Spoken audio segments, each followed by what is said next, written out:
Hey everybody, so today in reading we're going to be talking about using text evidence to answer questions about a text and to make inferences. So in order to get started today, we're going to be talking about what those two terms mean: text evidence and making inferences. So as you remember, as readers, we often use skills kind of like detectives, and in order to make an inference, we have to really kind of dig deep by going back into a text and rereading, which we know is one of the most important things to do as good readers. So I just want to kind of remind you what I mean by when we are making an inference. So an inference, authors don't always tell us everything that we really need to know when understanding a story. They rely on us, the reader, to kind of do this thing called inferential thinking, to understand everything that's going on in the story. So to kind of understand what I mean by inferential thinking, we are going to be using text clues and background knowledge. And when we use both of those things together, we end up making an inference. So we're going to be doing that today by going back and rereading the text Rose Blanche to answer a question where we have to find text evidence and be able to make an inference, kind of expand our thinking a little bit further. So just a quick reminder, when we are using text evidence, I want you guys to start thinking about what are some of the terms that we use when we're using text evidence. So if I'm asking you to find an example from the text, what's something you would probably say? You might be thinking, well, in the text it says, I know this because the author said, or in paragraph 6 or on page 8. All of these kind of response stems or sentence starters are what we are expected to use when we are kind of connecting our thinking to text evidence. So I'm going to kind of show you what I mean by that in just a little bit. But what we're going to do is we're just going to go back and reread a section from Rose Blanche. And we're going to think about a question that might not be exactly in the text, or the author really never answered it, but we're going to go back into the text, reread, find some text evidence, and then we're going to create or actually make an inference to answer the question. And then you guys will get to try a little bit later. So let's go ahead and we're going to reread a section of Rose Blanche, and we're going to kind of discuss, our understanding, and then we're going to take a look at a question. So I'm going to go started, and this is just the beginning for a couple of pages. My name is Rose Blanche. I live in a small town in Germany with narrow streets and old fountains and all houses with pigeons on the roofs. One day the first truck arrived and many men left. Winter was beginning. So before I go on, I'm just gonna, since this is a read aloud with pictures, I'm just gonna kind of examine the picture. And I noticed that the children seem pretty happy and excited that they see these soldiers visiting. The town sounds like it's a nice small town, probably quiet, not a lot goes on. So that's just me thinking. So I'm doing that thinking out loud to kind of help you guys when it's time for you to give this a try. I'm gonna go ahead and continue reading. But remember, as good readers, I will be going back and revisiting the pages that I did just read. Now the trucks follow each other under the school windows. They are full of soldiers we don't know, but they wink at us. So I'm picturing that right now, like a soldier winking, and that's usually a gesture when you're being nice. So far it sounds like nice or maybe happy. They drive tanks that make sparks on the cobblestones. They are so noisy and smell like diesel oil. They hurt my ears, and I have to hold my nose when they pass by. So again, I'm just going to take a look at the picture here, and what I'm noticing is it does seem like everyone's excited, but definitely from the sentence where Rose is saying that she has to hold her nose when they pass by, again, that's just telling me that this is probably something they're not used to. So that's a lot of information, but I want you guys to notice that my own interpretations are not exactly what the author's saying. I'm taking what the details are given, and I'm kind of putting them into my own words, and I'm just kind of developing my own understanding. And that's going to help me when a question is being asked. So we're actually going to take a look at a question that has to do with the beginning of this story. And we're going to see how the question isn't exactly answered in the book, but we can use this thinking, inferential and text evidence to actually answer this question. So let's go ahead and take a look, and we're going to take a look at this question here. So again, we're using text evidence and making inferences. So remember, it's our background knowledge and our text clues, and we're going to put them together to make an inference about what we think is happening. So the question here is, how do you know the people of the town thought the war was a good thing at first? That's a pretty tough question. I'm going to read it one more time and then put it into my own words. How do you know the people of the town thought the war was a good thing at first? So the question's asking, or kind of giving me the understanding that the people of the town must have thought the war was a good thing. Why would they think that?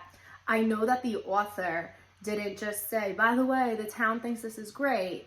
We actually have to go back, just like we did, and reread a few times and look for that text evidence. So what we're going to do is we're going to go back to the beginning of that page, of the story, and we're just going to now think with the lens of this question. So remember, I'm rereading, then I look at my question, and then I'm going to go back into the text with the idea of that question in my mind, because I'm going to be thinking about what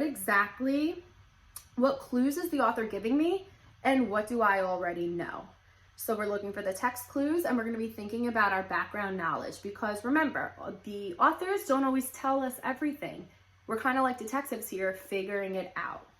So again, I'm thinking about why would the town think that the war is a good thing at first? So I'm going back to this beginning page. I live in a small town in Germany with narrow streets and old fountains and all houses with pigeons on the roofs. Winter was beginning, and before that it says that one day the first truck arrived and many men left. So just from there, it really doesn't mention how the town is feeling, but I can use details like the picture. And what I see here in the picture is that the children all seem happy and excited. And maybe that they're thinking, okay, soldiers, maybe I know that soldiers protect people, so they must be here for a good reason. They must be here to protect us. I'm just going to go ahead and skim to the next page to see what else is said or any other clues that the author might give. And then I'm going to kind of put it into my own words based on knowledge that I already have. So now the trucks follow each other under the school windows. They are full of soldiers we don't know, but they wink at us. So that's also telling me that the town doesn't really seem like a scary place to live, because everyone seems excited the way Rose explained it.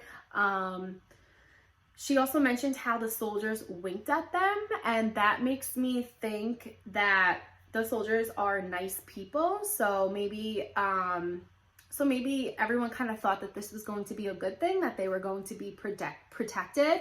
And I also think that, in the picture, everyone in the town, including Rose, looked happy. So this is why, maybe I'm thinking the people thought it was a good thing. And probably from mostly what I know about soldiers is that they seem to protect people. And the people in this town seem like they were being protected from the soldiers.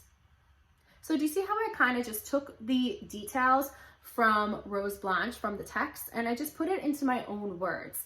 And the next thing that I did was, in order to answer that question, I took all of those thoughts and I kind of put it all into one response that included my thoughts. So like the inference that I was making, the text clues that made me share my background knowledge. So I talked about what I already knew about soldiers and what the details mean to me, and I put it all into my own words. So I want you to take a look at it here. And again, I was using text evidence and making an inference to answer the question. How do you know the people of the town thought the war was a good thing at first? I know that the people of the town thought the war was a good thing at first because in the text it says, that's connecting my text evidence, winter was coming and a truck came with soldiers on it and many men left. So as you see here, I highlighted the text evidence here in yellow just so you can see what I did. This is the expectation for when you guys go off today to answer a question about Rose Blanche using text evidence and inferencing. The truck didn't seem scary yet, and the town seems like a nice place to live. This makes me think that maybe the men leaving thought they were going somewhere safe and to help protect their town. So again, that's highlighted in green because that's showing my thinking. So whenever you use text evidence and you're making an inference, you are putting it in your own words.